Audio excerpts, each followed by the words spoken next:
we had, like I said, it was hard to find a soil that was microbial inactive. But then this one is just showing that the effect of um, water on microbial life too is, when you have your soil that's just bare and dry, it's the microbes, like I think India mentioned it, it's gonna die off.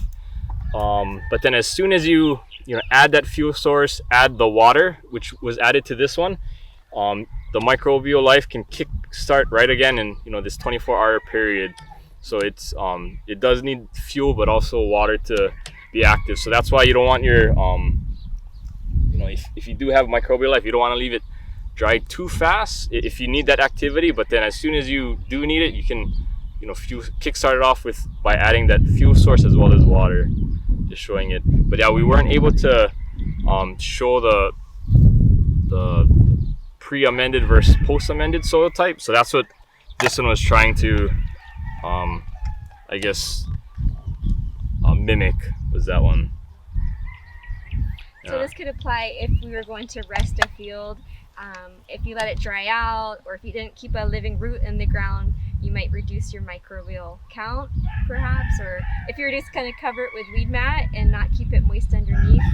I don't know. So maybe those are some practices to, if you're thinking of, if you're gonna kill off the microbes or facilitate them, that might be an application. Like if it's kind of one of the principles is to not leave the soil bare. So Yeah. I guess we're seeing here when you let them dry out, they die. You're saying they can come back pretty Yeah, fast. if the I guess they kind of die off, or they can go, like, the population decreases and goes dormant in a sense. But as soon as you can trigger them again with moisture, they'll come back. But what is it? Constant tilling can also drive organic matter down and microbial life. Yeah, so bacteria can tolerate some tilling, but it's the fungus, all the mycorrhizae and hyphae. If you till it, you just break it up, so they couldn't stand the disturbance like that. Besides that, there are also lots of other microorganisms like protozoa, all the soil fauna. As you bring that up to the surface, then it exposed to UV light, you also kill them. So we talk about soil food web. It's because there are different trophic level in the soil. We need the bigger fauna to eat smaller fauna for better nutrient cycling. So as a nematologist, I would say the big nematode eat small nematodes, and the nematodes eat bacteria and fungi. So as they poop out, then they recycle nutrients, they make the plant the nitrogen into plant available form, because not all nitrogen are in plant available form. So you need the cycling going to have better nutrient for the plant to uptake. And so yeah, if you just cover with weed mat, yeah, the moisture will retain, but you also cannot add new organic matter into the soil. And they also can saturate the soil, and not enough oxygen. Microorganisms, if they are non-anaerobic microorganisms, they need oxygen to reproduce and be more proliferate. And so yeah, weed mat is generally not as good as ground cover crop. Yeah. So what is the four principle of soil health management? You guys remember? Living roots, Cover crop. keeping the soil cover 24/7. That's all I got. I got 2 of the 4. Add organic matter. Organic matter. Or have crop rotation. Oh, I have more than 4 now. So that's the diversity. Yeah. And the tillage. Reduce Conservation tillage. reduce. Yeah. Christian talked about a spade. So we were going to do a workshop on deer, because when you've got compact soil, what do?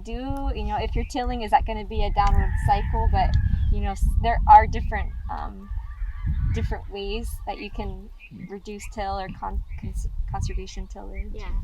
And so we call some cover crop like tiller radish, or so there are several cover crops that are good for improved soil till.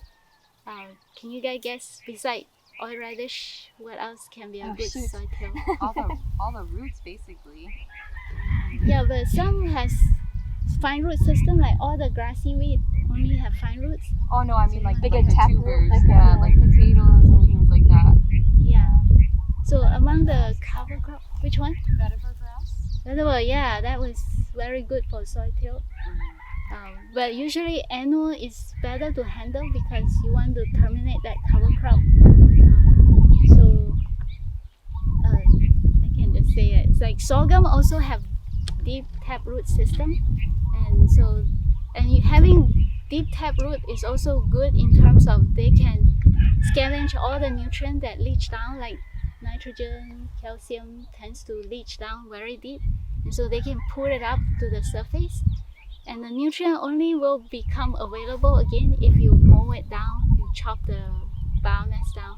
Like Christian was mentioning, oh yeah, you chopped out all the helicoa, then all the nutrients is available again.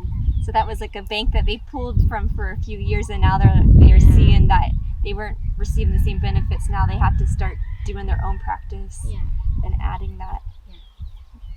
The other one that is big, deep taproot is yellow sweet clover. So not all clover are made the same. So we have white clover that is perennial, yellow sweet clover is biannual, and crimson clover, those are annual. And so the annual will fix nitrogen. They all fix nitrogen, but so yellow sweet clover also have deep taproot that also can tolerate drought better, and they also improve soil till that way.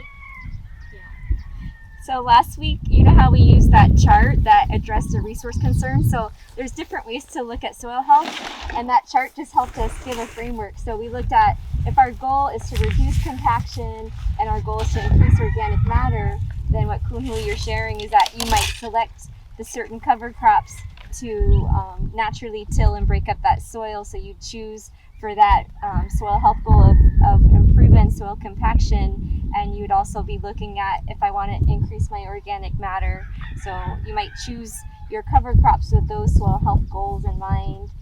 You could also look at the soil health goal of increasing the biodiversity in your soil, and so we might choose cover crops. So that's just a way of thinking of taking that kind of soil health concern that is also, you know, and the goal, and then matching our practice with that. So But all cover crop, we say living roots is important because if you just have organic matter, it does feed the microbe with organic matter, but the root can leach out sugar, and that can also feed another group of microorganisms. And that's why it's important to have living roots, to have different resources for the microorganisms.